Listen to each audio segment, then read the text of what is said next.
Right. I need you to consider a relationship problem that you have gone through or are currently going through, family member, brother, sister in Christ. What's healed or what can heal those relationships? You're having a relationship problem with family members. Distance. Social distancing. Social distancing is helping relationships. Those problem relationships. Forgiveness. Grace. Grace. Patience. Patience. Tolerance. Tolerance. What else? Prayer. Prayer. Time. Time. We'll talk about that. Perspective. Perspective. Whose perspective? Each other's. Each other's. I always try to look at myself and see what I could do better for the relationship. You know, because I can't change them, but I can change me. Oh, very good. Yeah, we can't change them. Change us. Perspective. Persistence. Persistence. We'll talk about that. What else? What helps heal the relationship? Makes it better. I mean, Matt wasn't really wrong with saying this, and sometimes you just have to, not necessarily, especially depending on who it is with, sometimes walking away is best, and just saying, you know what, it's done. But at the same time, sometimes just letting it go, it's done. We can argue for years over this, but where are we gonna go with it? You see something, I see something, let it go. Oh, good. Paul's going to talk, we're going to learn that from Paul today and from Jesus, so all those things. So just the Jesus perspective about relationships in Matthew 5:21 through 24. You have heard that it was said to those of old, you shall not murder, and whoever murders will be liable to judgment. But I say to you that everyone who is angry with his brother will be liable to judgment. Whoever insults his brother will be liable to the council, and whoever says, you fool, will be liable to the hell of fire. So very important right here, verse 23. So if you are offering your gift at the altar, and there you remember that your brother has something against you, leave your gift there before the altar and go. First, be reconciled to your brother, and then come and offer your gift. Note right there what Jesus says. Note that he says, leave your offering. Relationship restoration is so important to God, Jesus, that he wants you to get it right before you come back to him. I've never seen that. And I was just like, wow, I got to fix these relationships before I start to worship him. That's how important he says these are. That's Jesus saying that, right? So, you have a broken relationship with someone. Hopefully that's what you're thinking about, right? Then Dale's lesson this morning, I don't know if he and Sean talked, but those, goodness gracious, those seem to go together. So, Paul's second missionary journey, today's text is going to be Acts 15:36. Well, I'm sorry, the second missionary journey is Acts 15:36 through 18:22. We're not going to cover all that today, but it's going to last about 3 years. He's got a team with him. It's comprised of Paul, Silas, Timothy, Priscilla, Aquila, and Luke. So they're going to cover 12 different locations. You can see those right there. I'm not going to read them. But just it's a long one. Twice what his first missionary journey was. A lot of places. There's just a lot of different things that this team got done. So, and you can imagine if anybody's ever been on a team, there's going to be what is coming up. There's going to be a little bit of a disagreement, probably a sharp disagreement is what we're going to see. So the distance here, Sean chose Sacramento again. I don't know why he chooses Sacramento every time, but it's all the way from New Jersey to Sacramento. That's how far they traveled on foot. Can you imagine traveling in a car with your family that long? Long journey, a long time. So let's get into the text here. All right, Acts 15, 36 through 41. That's our primary text today. Acts 15, 36 through 41. This is where we're going to see this.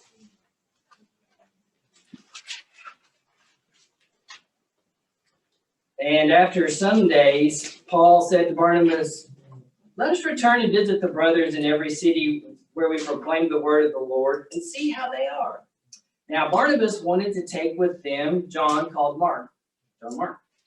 But Paul thought best not to take with them one who had withdrawn from them in Pamphylia and had not gone with them to the work. Here it is, right here, verse 39. And there arose a sharp disagreement so that they separated from each other. Barnabas took Mark with him and sailed away to Cyprus. And Paul chose Silas and departed, having been commended by the brothers to the grace of the Lord. And he went through Syria and Cilicia, strengthening the churches. Who is wrong in this disagreement? Before you answer that, I'm just going to go ahead and jump in. And if you read commentary, there's two sides. This disagreement was sinful on the part of both, or no big deal. Since none of us were there, right? We don't know. But what we do know are a couple of things. Both men loved God and loved each other. Both men were passionate about living out their gifts. Paul spreading the gospel boldly. Barnabas living out his name about the Spirit-given mission. Neither left the mission. Neither gave up. Neither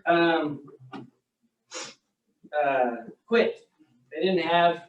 It resulted in 2 missionaries. Very good. It resulted in something good. The greater good, what God needed to get done. A conflict resulted in something good. And we'll see later on that there is reconciliation, right? But yeah, they didn't have, they had thick skin, right? And they got things done. So I think sometimes, we think conflict is bad. Well, and it is, but it's unavoidable. I think this is a good example. Yeah, they didn't agree, but they kind of agreed to not agree, and they just said, "Hey, let's both go our separate ways. Let's not give up. Let's not let this affect our message. Let's just say let's go separate ways and proclaim Christ separately." and we got a lot done. We got a lot accomplished. So yeah. So I will just side note, I have to say this because me and Amy are laughing back here. Anytime this lesson comes up, Priscilla and Aquila, we always laugh at each other. Oh, look at you. Well, when we were first married, we're like, okay, we're gung ho, we're gonna teach a class. So we chose 5th grade, I think. You're by yourself. No, you were in there with me. So 5th grade, it was mostly girls, 5th grade girls, and we're young married. And we get to Priscilla and Aquila, and I really didn't know. I thought they were sisters, And so I presented that they were sisters. And they gave me such a hard time. The whole year. And to this, that's 25 years ago, and Amy's still getting hard time. Yeah, but that same year he wrote a word I on the misspelled board. a word on the board. And they gave this me a little hard word time. like, I'm Philippi swimming curve, not swiming. So I was like, I'm so glad you did that. after that, we said, Are we modeling disagreements today? It's and just- come up. Yeah, I just had to share it because it's And we'll just jump into the tools. Yes. something that happens to you that you never But forget. every time you hear Priscilla like, oh no. We decided after that we teach like little kids. Well, I want to always teach with you because I was scared after that. Yeah. Note to self, don't do 5th grade girl. Middle school.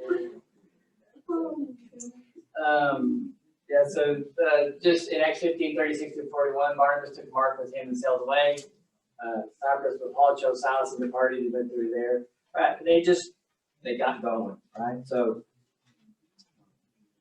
2 missions, everything got done. We're not trying to skip over that they had a disagreement, that somebody was wrong. and that something had to get done. There was a sharp disagreement there. What we want to highlight in the fact of relationships is that we always try to look for someone to blame, right? Because what does that do? Makes me right and them wrong. They are wrong. I'm right, they're wrong, and I'm vindicated. I can move on, right? It's easy to cling to the blame and dismiss God's redemption of the broken things, even the broken relationships, right? They got this going. We leave things broken. If you were in Dale's lesson this morning, I thought that was very interesting about the festering part. It's never going to get fixed, is it? And if you've dealt with any problems at work, I learned really quick, if you don't start to deal with things early, what happens to them? They just start to fester, and it gets worse. And the longer you let it go, the harder it is to deal with. It really is. Now, you do need time sometimes, and we'll talk about that depending on what it is, how deep the problem is, or how deep the whatever is going on in your life. It's going to take some time, but you can't let it fester. You can't let it keep going. So, in Ephesians 4:26 and 27, be angry and do not sin. Do not let the sun go down on your anger and give no opportunity to the devil. What do we learn about anger in this verse? That it's okay to be angry. It is. It's okay to be angry. But that it can also give the devil a foothold into your life. Yes. You guys are reading my notes today. Everybody, I'm doing a good job. This may or may not be a frequent conversation with our children in our house. Yeah. It can be, if we hang on to anger, it can become a sin. It becomes a foothold, right? If we keep bringing it back up, whether in our own mind, verbally, or to that person, what happens? Keep bringing it up over and over and over. Have you let go of it? Now, we may need to talk through it, right? And anger should have a time limit, right? That we're going to have to talk through it, right? With a problem, but we've got to let go of it at some point, right? We can't keep bringing it back up. We can't keep talking about it, right? We can't keep talking about Aquila and Priscilla in the class. I'm going to have so much example right now. Yeah, gives the devil a foothold. It really does. Lets him back in over and over and over again if we cannot let go of things. And it's hard. I'm not saying any of this is easy. Every lesson out of this Paul section is very difficult. These are tough things, but things that need to be brought up. So, and then, so in 2 Timothy 4:11, Luke alone is with me. This is Paul speaking. Get Mark and bring him with you, for he is very useful to me for his ministry. So there was, as we talked about, reconciliation, right? Paul's like, hey, it took some time, but things got better, right? He said, hey, you got better, second chance, all those things. People get better, right? I always grow new leaders at my work, and it's always interesting when they have a problem child on their team, that's what we call them. They think that person woke up that morning and came to work to do that bad thing. That was their intention from the very beginning. And we always have to teach them they did not. They didn't wake up that morning thinking that they were going to do whatever that was, right? Come in late, or just, mess something up, delete somebody's database. Whatever it is. Just kidding. That's probably me. But what do we do when we're dealing with somebody else? What do we tell ourselves in our head?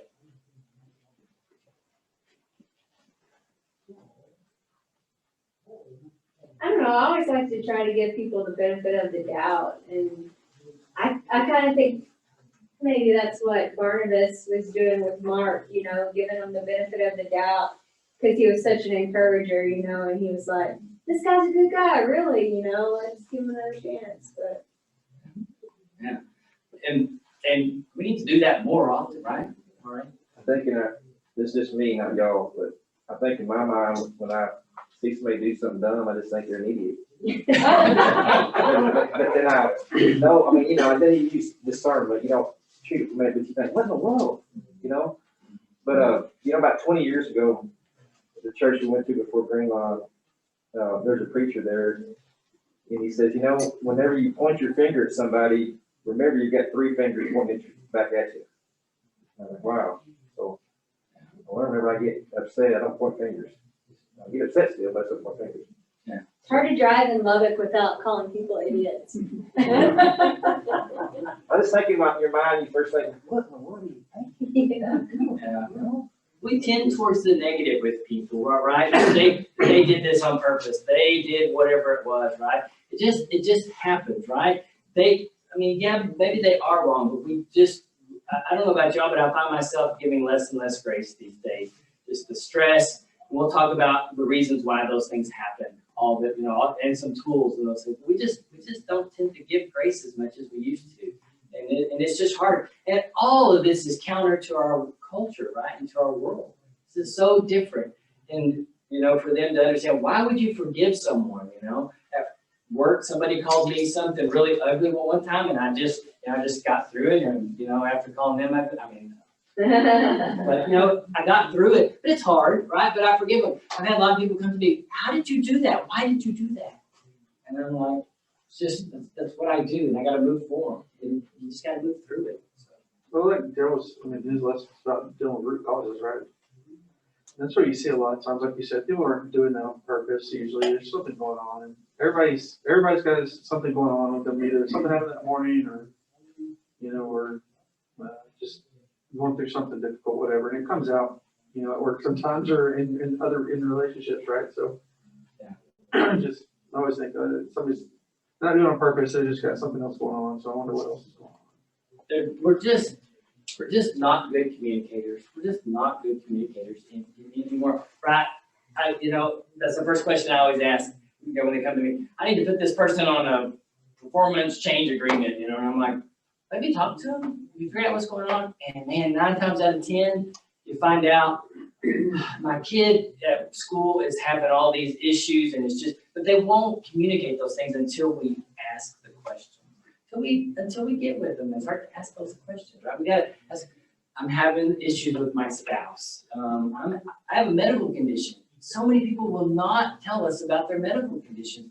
And then once they tell us about them, and we're like, oh, hey, yeah, let's do this, and this, we'll work with them, right? But Well, you like to use sports analogies a lot, and it reminded me, you know, you don't know what people are going through. I was coaching Little League.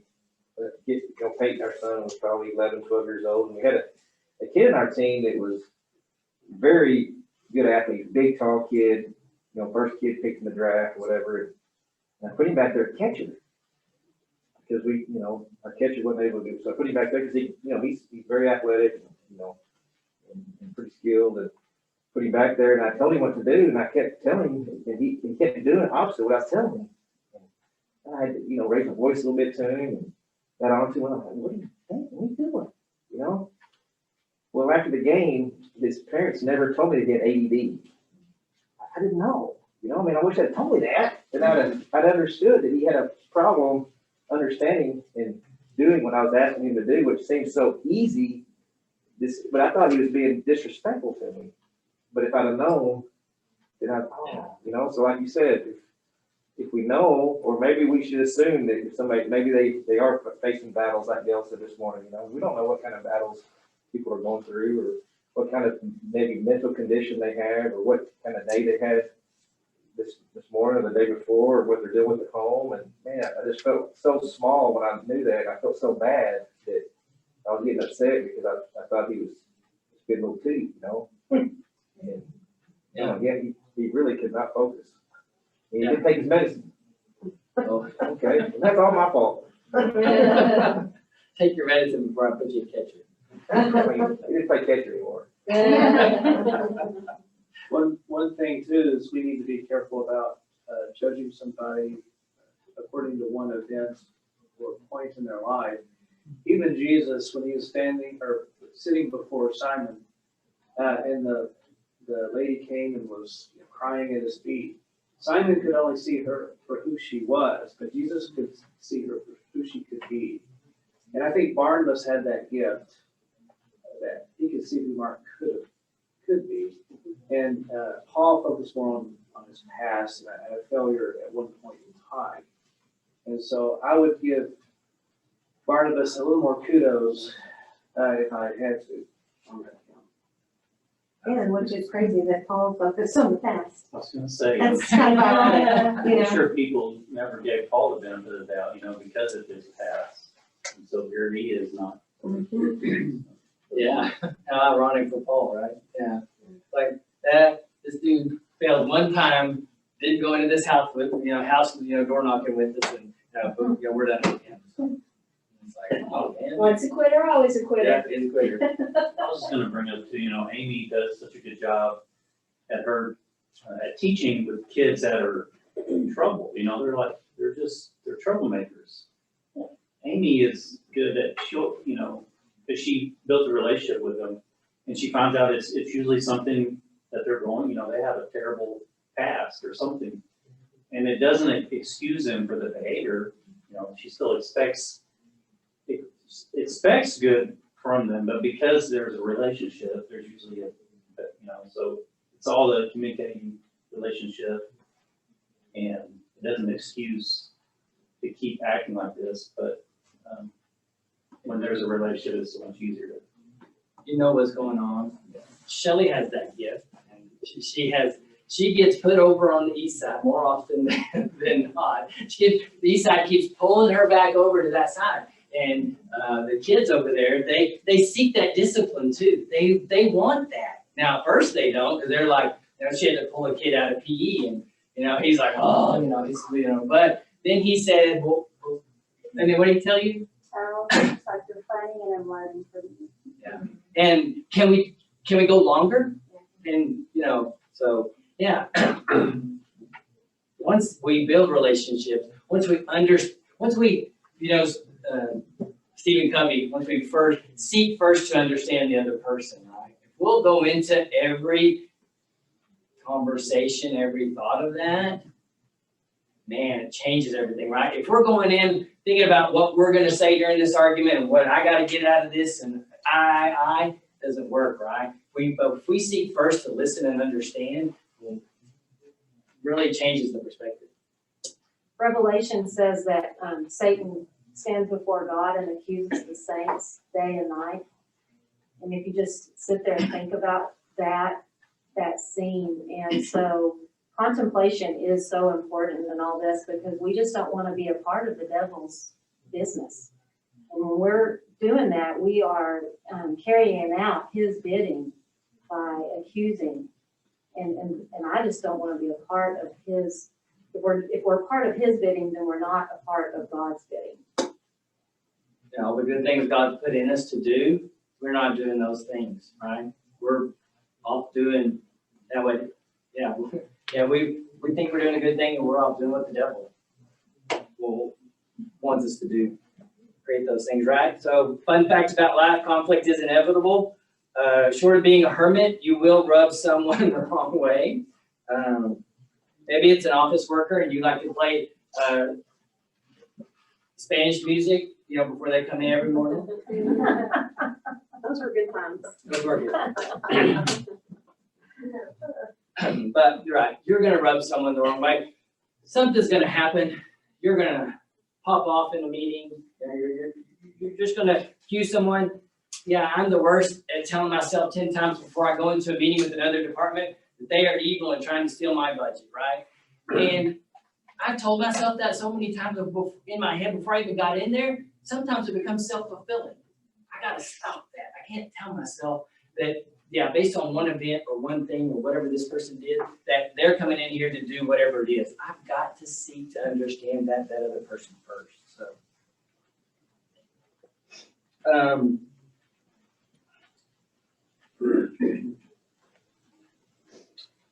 and give our issues to God. Give them to Him in prayer. I don't know why that's not what I sometimes don't think of that first. If I'm having a conflict with somebody, I've got to pray about them, right? So,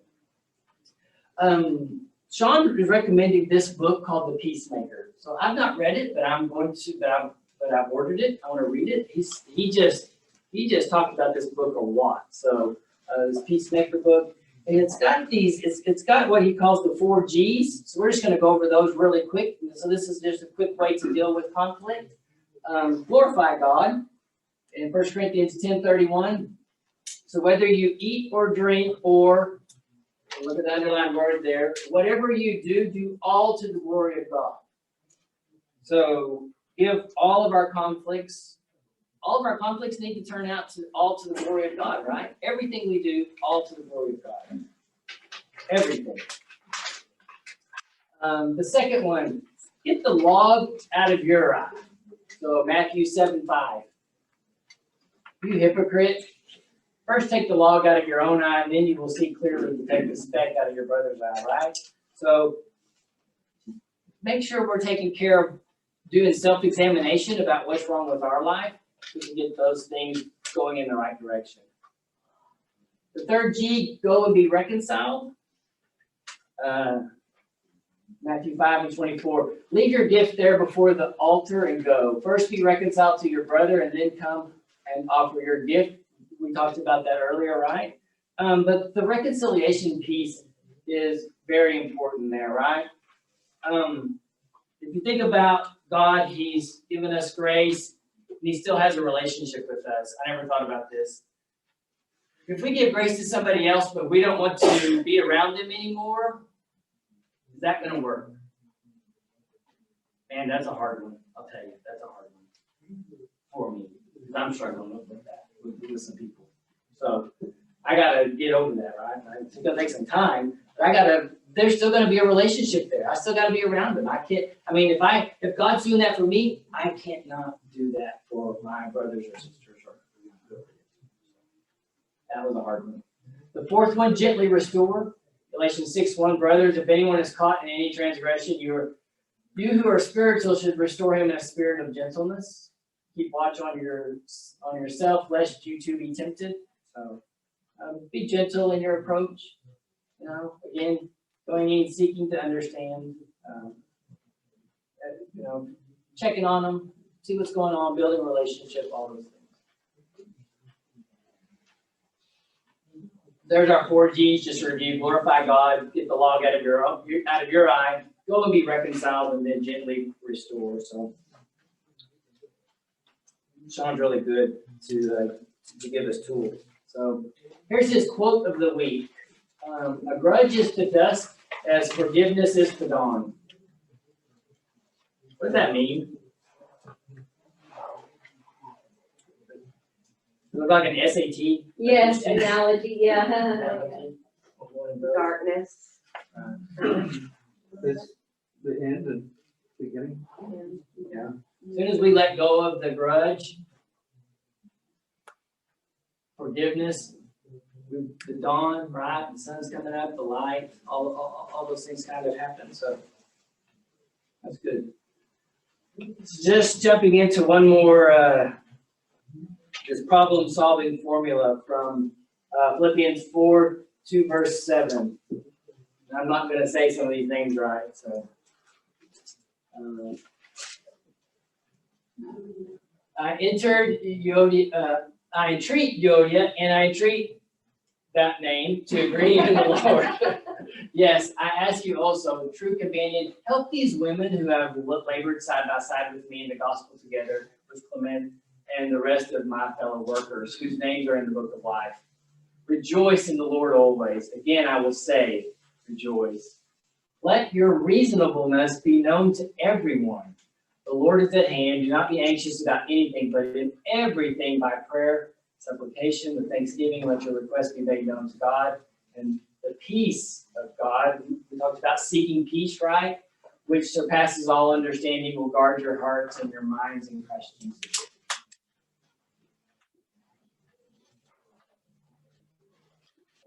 Going,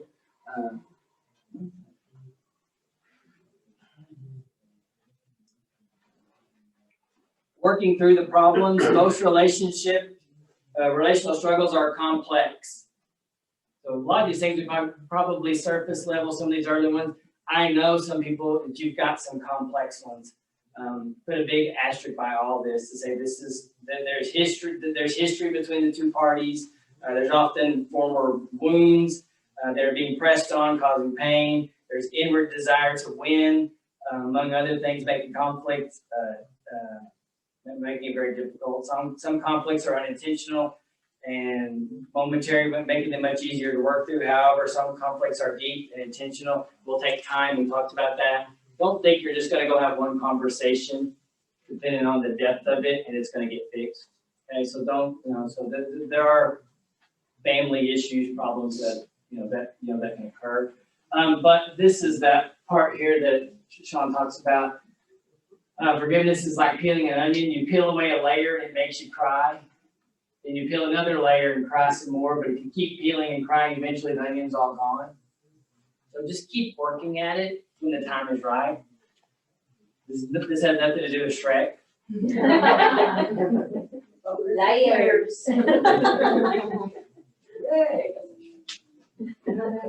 Yeah, but don't let it fester. Don't let it continue forever and ever and ever. You gotta deal with it at some point in some time. But when the time is right, and I would super encourage you, there's many tools, and we won't have time today to go over those, but if you need those, I'll be glad to send you several. I have a bunch of tools from Sean. I have some that I use at work, all those different things. So, I'm sure there's tons of people who can help with those. But get on that. I think the first path is knowledge for you to get a set of tools to be able to have a conversation with that particular person. All right, our prayer idea, giver of peace, help me to be a peacemaker. Any peacemakers in our group? 1, 2, peacemakers. Okay. Good. We need peacemakers. My dad is the peacemaker in our family. A lot. Our memory verse is Romans 12:18. This is different right here. Anybody know what ICB is? I didn't know. International Children's Bible. We talked about that. So, do your best to live in peace with everyone. Do our best.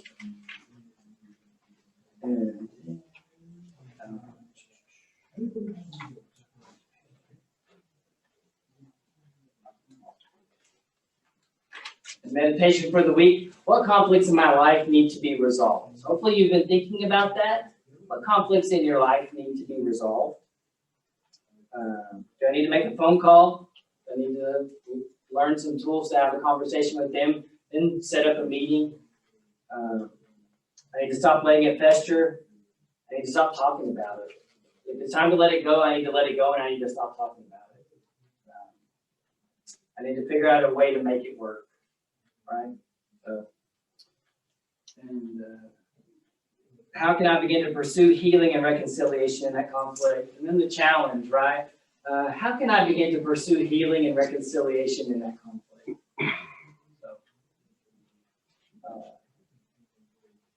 We got to get through it. We got to get through it. All these things Paul talks about are all kinds of things. So, any thoughts, questions? Sometimes it's hard because sometimes we just have to have backbone and not get real hurt about things. As a coach, we're targets. And we had a parent mad at me because I let her dad sign her out. We were in the middle of a custody battle. And we're like, we don't do that. We're not gonna, you don't do that.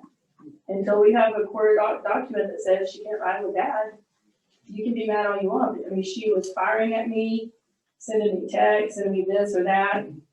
And finally our Indian principal, got in and said, you can't do this, And then she texted me and said, I will be getting you a quarter, But she's mad at it. You hate when somebody's mad at you. And you hate when things, and I always self-evaluate, did I do wrong?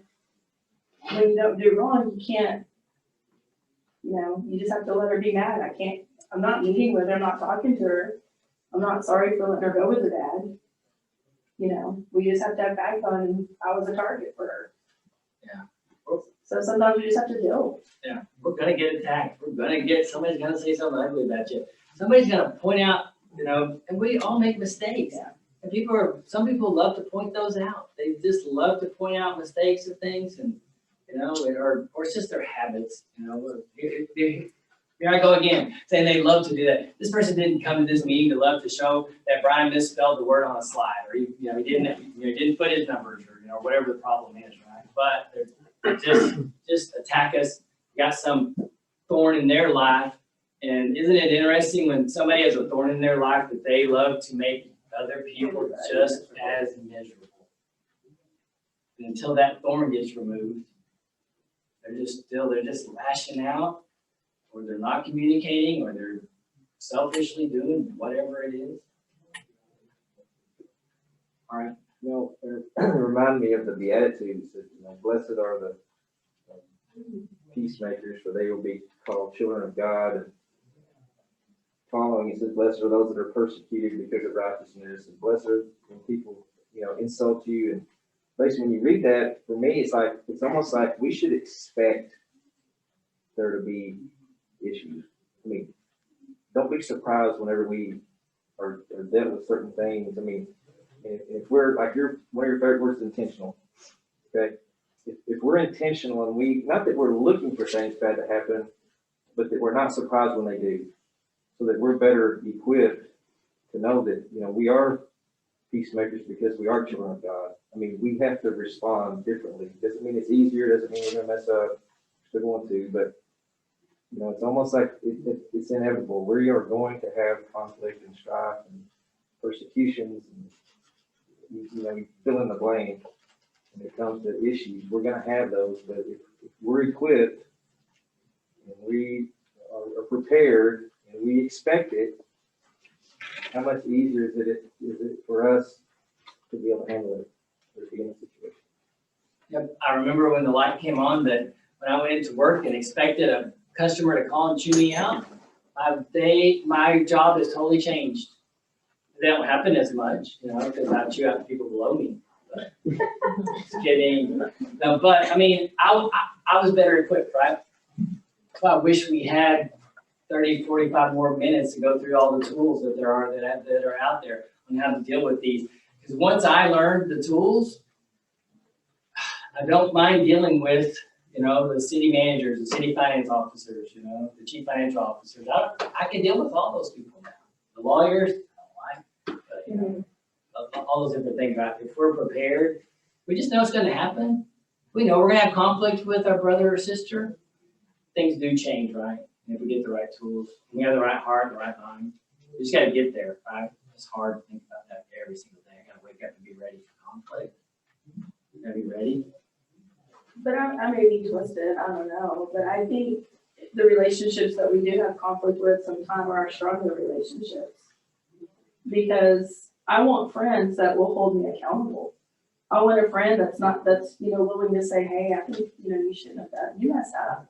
You said the wrong thing, or you did the wrong thing. And I appreciate when our principals and EDs do that. I appreciate when they're like, hey, just to let you know, you kind of made a mistake here. Because I don't want things to be perfect, because I know it's not.